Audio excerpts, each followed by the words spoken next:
Hello, I'm Jonathan Kirsch with the latest Lakewood news and events. During the July 10th City Council meeting, Mayor Adam Paul proclaimed July as Park and Recreation Month. Stay tuned to find out where you can get a list of activities going on this month.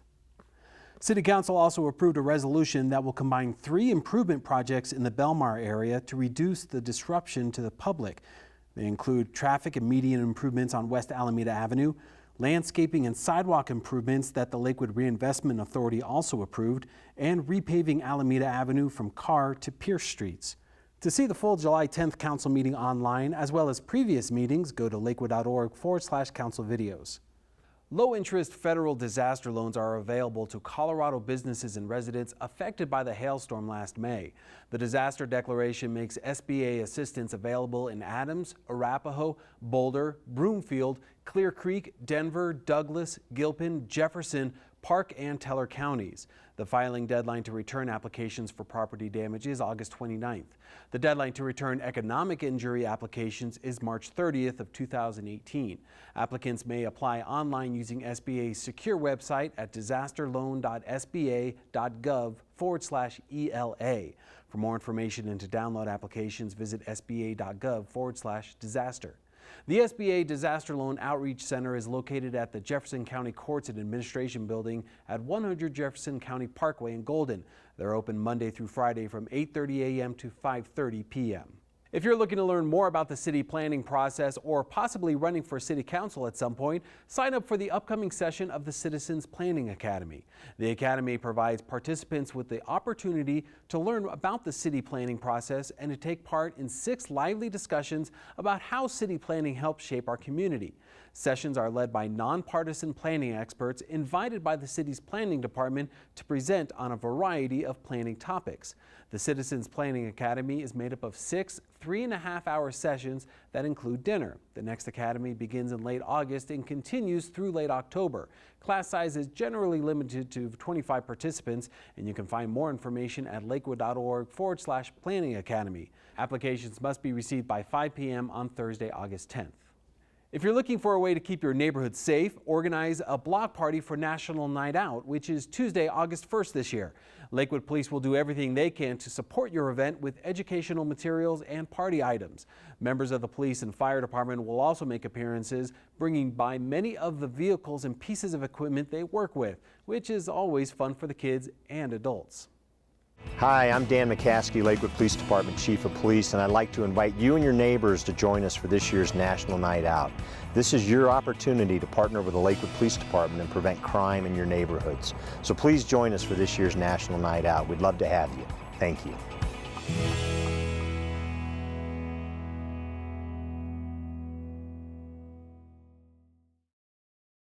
Hi, I'm Peggy Bocard with the Community Resources Department with the City of Lakewood. July is Parks and Recreation Month, and we have something for everyone here in Lakewood, including this amazing new playground that just opened up here at Carmody Park. It's the city's first universal playground, which means there's something for people of all abilities. But there's so much more to experience in Lakewood. Take a look at some of the other programs and places to visit this month and discover the important role that Lakewood Parks and Recreation plays in providing valuable programs and services to the Lakewood community.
If you've ever walked through the Civic Center Plaza, you've probably noticed the colorful and vibrant flowers and plants that surround the area.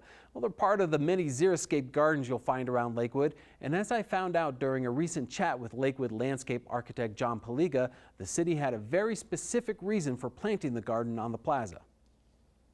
Thank you very much, John, for joining us here on the plaza. You're welcome. For those people who aren't familiar with xeriscaping, what is it? Well, xeriscaping is a type of landscaping that is designed to use less water than your traditional landscaping. That term was coined by Denver Water in 1981 to try and get their water users to use less water and develop a program to use less water in our landscapes. And it's derived from the Greek xeros, which means dry, and scape, meaning landscape, and they put those together into xeriscape. And it's basically talking about the types of plants that go in a xeric garden. Plants and the entire combination of elements that go into a garden, including soil, irrigation, mulches, plants, and all the other elements that you need to plan for when designing a garden. So it's a whole system. A system, correct. Okay. Yeah. So when the process of updating the plaza a few years ago was going on, one of the things that the city really wanted to put in was a xeric type, was xeric landscaping. Why is that? Well, our planning department initiated that concept to provide an educational tool for not only Lakewood residents, but developers and other people coming to the city wanting to build something. They answer a lot of questions at the permit counter about landscaping, and they submit plans and get comments back from our staff, and our staff was always needing to try and nudge people towards using less water and less water-intensive plants. So the idea was to put some of those plants out on the plaza in a nice aesthetic way where you could send people right outside the door from the permit counter and say, well, you could try some of these plants if you like any of those. That's where the concept came from, was to put in as many as possible xeric plants to try and get people to use more low water plants and use less water. The xeric garden was just one part of the overall design concept for the plaza, right? Yes, that's correct. As in any project, a lot of times the landscaping is one of the latter things you have to think about because of the programming needs for a space. This space, when we went into redesigning the plaza, we were hoping to activate the space and make it more friendly for people to just come out and hang out and use it. So to make it more family friendly, provide shading areas and seating and beautiful landscaping to get people outside and talking to their neighbors and to each other and to enjoy the plaza during clement weather. Well, I think it's worked because we see a lot of people out here during the day eating lunch and playing and enjoying the whole plaza, so good job. Thank you.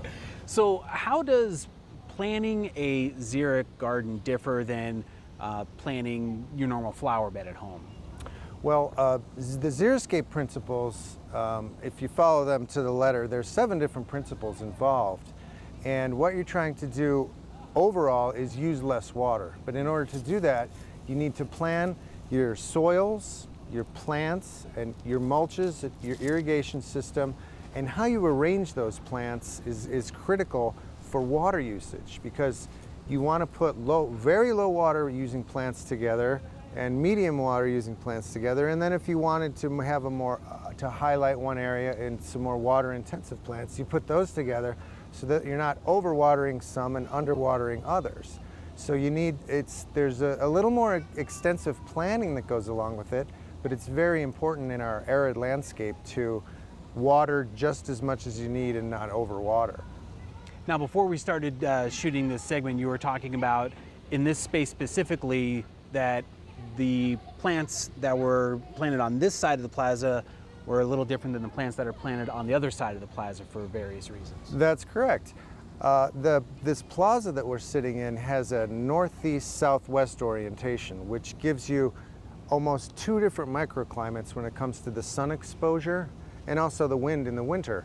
So this shady side of the plaza that we're on has a totally different palette of plants that can tolerate some more shade. They're going to get some afternoon sun, when it gets hotter and more intense, but sometimes we get cloud cover in the afternoon.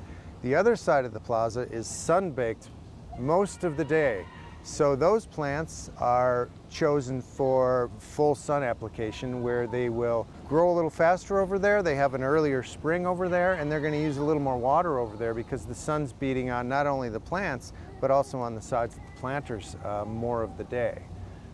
Well, I tell you, this is such a great space. You guys have done such a great job, and there truly is like a skill to putting in a xeric garden, especially one this big. So kudos to you guys for doing such a good job. Thanks, John.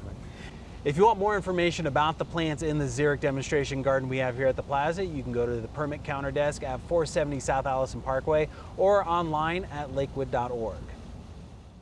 Come on out to the new Carmody Park Playground for a free grand opening celebration on Friday, July 28th from 5:30 to 7:30 p.m. The playground opened in June, but this is your chance to check out the new amenities with Lakewood Mayor Adam Paul, members of City Council, and funders of the project.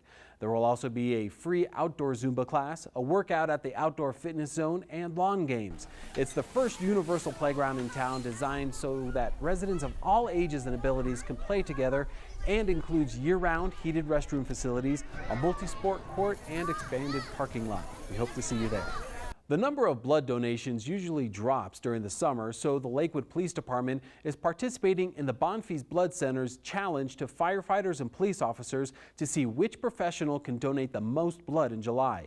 Residents can join in and vote for Team Fire or Team Law. You can find more details at bonfils.org/badges. Crooks love a crime of opportunity, and too often cars full of purses and other items or a neighborhood full of open garage doors offers an inviting smorgasbord of criminal opportunities. You can find out how to protect yourself in the latest edition of the Police Department's Warn e-newsletter at lakewood.org/newsletters. Did you know that reading just 6 minutes a day can reduce stress, ease muscle tension, and alter your state of mind?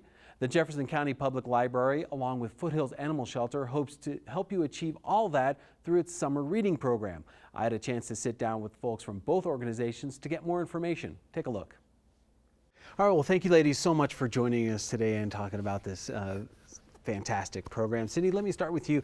Tell us, the summer reading program has been a big success for the library for quite some time. How does it work? So summer reading's been around for decades. My kids were participating. I participated in it when I was a child, and it's just fabulous. People sign up beginning June 1st through the summer, and it's really designed to help kids maintain all the learning progress that they had in the school year and not lose any of that over the summertime. And they sign up, they read and log their minutes, and as they progress, they earn prizes. So prizes are different for each age group. But it's a lot of fun, and it seems to be a great motivator to keep people reading throughout the summer. So basically, as they're reading, they're logging their minutes to say, this is how long that I read this day for the summer. Yep. So we encourage the little ones to read 8 hours over the summer, and teens and adults to do 16. That's a minimum, and people hit that very, very quickly. Then they get a prize halfway through, and they get a prize at the end. They get prizes when they sign up, and so they're just busy having fun. And what's the cumulative goal? Our goal countywide to try to create a culture of reading in Jefferson County is 30 million minutes. And if we hit that 30 million, which is 4.5 more than last year, we get to give another prize, and we're excited about that. That's right, and that prize is going to go to Foothills Animal Shelter this year. What do you guys get out of it? We're really excited to partner with Jeffco Library on this, and they're going to be donating $500 to us to help us with our services, like taking care of little kitties, like Kitty. Kitty's an 8-week-old little orange tabby, and so the $500 that we get will go to help care for animals like him. And Kitty just got neutered today. He did get neutered today, so he's a little bit sleepy still, but he's waking up, so he's doing good. And those are some of the services that the $500 would go towards. Exactly, yeah, we provide affordable spay-neuter surgeries, vaccines, licensing, microchips, all that good stuff. You guys do such great work and do such good stuff for the pets that don't have forever homes. It would be a shame for them to have a forever home and then at some point get lost and never be found. So it's a good idea to license your pet. Absolutely. We really encourage people, and actually it is also the law in Jefferson County to license your pet. And it's just a little ID tag that hangs off their collar. And so if they do get away, somebody can easily look up your ID tag number and get your pet home to you more quickly. So thank you very much, ladies, for coming in and telling us about this great project. There is still time to register. If you want to sign up, you can go to jeffcolibrary.org. And if you want more information about pet licensing or the great work that Foothills Animal Shelter does, you can go to foothillsanimalshelter.org. The City of Lakewood in Bicycle, Colorado is holding free workshops on bicycling and riding the bus or light rail in July. The workshops will cover topics of interest to participants and could include rules of the road, bicycle maintenance, finding bicycle and bus routes, and other public transit logistics. Then join one of our group rides to get the practice and experience to feel more confident in choosing one of these forms of transportation over your car this summer. Upcoming workshops are July 19th from 6 to 7:30 p.m. at the Link Recreation Center and July 20th from 6 to 7:30 p.m. at Green Mountain Rec Center. The group ride will be July 22nd from 9 a.m. to noon starting at the Link Recreation Center. You can sign up and learn more at bicyclecolorado.org/initiatives/save-the-zone. The City of Lakewood needs your help in shaping the future of arts, parks, and recreation in our community. We need your thoughts on improving existing facilities, increasing enjoyment in parks, and providing new facilities and programs. The next round of public meetings will be August 1st at 2 p.m. at the Clements Community Center and 7 p.m. at Bear Valley Church. If you can't make either of those, there's one on August 3rd at 2 p.m. at the Lakewood Link Recreation Center. At these meetings, residents will see how their comments and thoughts have shaped the future of arts, parks, and recreation in Lakewood, as an early draft of the Imagine Lakewood Master Plan will be presented, and residents will be given the opportunity to provide feedback on the draft. Head on over to lakewood.org/imagine to sign up for Imagine Lakewood updates and the chance to give feedback online. Lakewood's 2018 Neighborhood Participation Program is open for applications. Visit lakewood.org/NPP for the details. The program provides grants of up to $60,000 to neighborhoods to fund projects they feel would make a difference in improving their neighborhoods. Get your neighborhood organized and apply by September 15th. And congratulations to Lakewood's Chief Probation Officer, Scott Hefty, who received a Municipal Hero Award from the Colorado Municipal League during its annual conference. His work on programs for veterans and other projects earned him the award and recognition from Governor John Hickenlooper. Need tips for chipping, hitting from the fairway, and putting?